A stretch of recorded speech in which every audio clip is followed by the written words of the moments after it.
Oi galera, tudo bem com vocês? Eu sou o João, sejam muito bem-vindos ao canal Desafios de Clio e hoje a gente vai falar um pouquinho sobre a economia durante o período do Segundo Reinado, do Segundo Império e quais são as principais permanências, as principais mudanças que aconteceram durante o Segundo Reinado na questão econômica. E antes da gente começar, eu já vou pedir para você se inscrever aí embaixo, deixar o seu gostei, comentar, compartilhar com seus amigos e fica à vontade para você pesquisar outros temas que você esteja estudando. Com a chegada do Segundo Império, não teve uma mudança econômica na estrutura que estava posta, certo?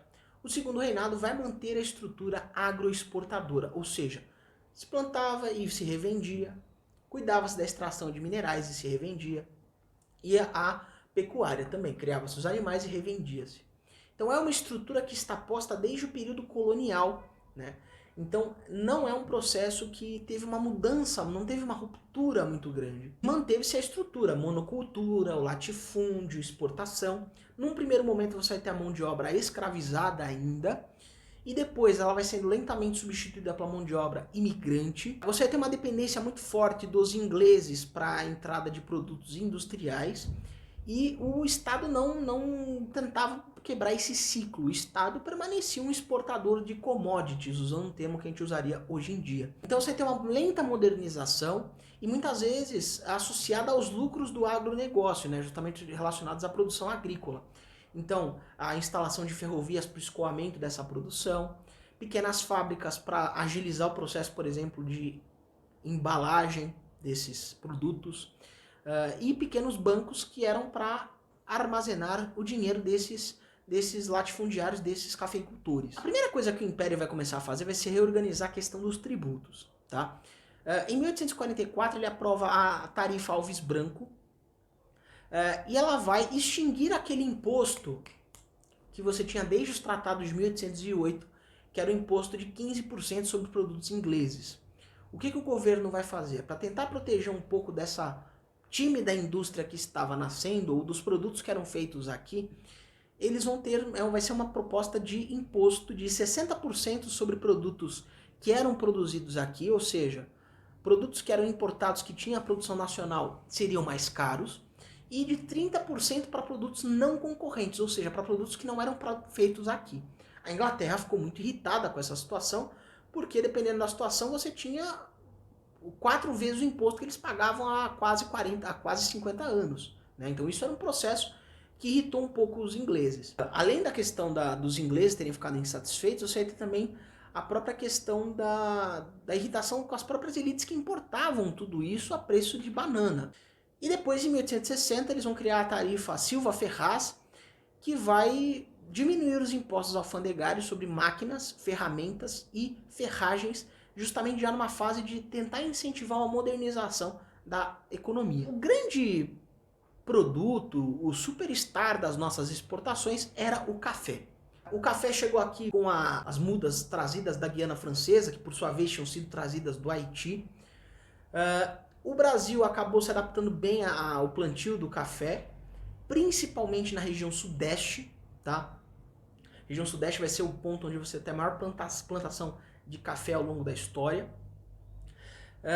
E o Brasil acabou se tornando o maior produtor porque o seu concorrente, o Haiti, ele não tinha uma vasta produção, e por conta dos conflitos do pós-independência do Haiti, a produção não era tão larga, né? Então países industriais já tinham uma demanda de café muito forte. Então Estados Unidos e Europa eram os maiores compradores de café durante o período do Segundo Império. Ao mesmo tempo, essas elites, com a passagem, com a chegada da década de 1860, 1870, as elites cafeicultoras do Sudeste vão começar a incentivar a modernização, a criação das primeiras ferrovias. Por exemplo, em 1867 você tem a inauguração da São Paulo Highway, que vai ser uma linha férrea que levava o café desde Jundiaí até o Porto de Santos. Então era uma forma mais rápida de você escoar essa produção e não ter perdas, né? Então o camarada descia a serra de trem, não mais de burro. E você tem então uma grande dinamização da economia, porque ao mesmo tempo você precisa de cidades no interior que vão começar a crescer.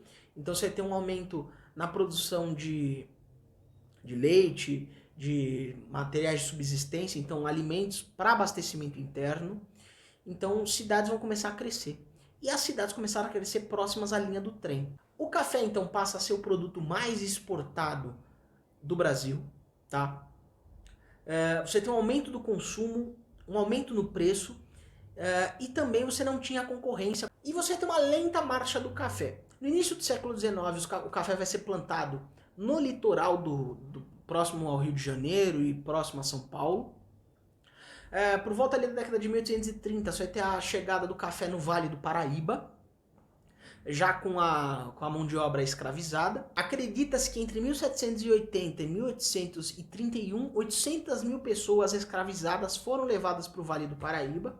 Em 1850, o Vale do Paraíba começa a mostrar sinais de esgotamento e eles vão começar a tentar se expandir para o interior do estado de São Paulo, em busca da tal da terra roxa, né?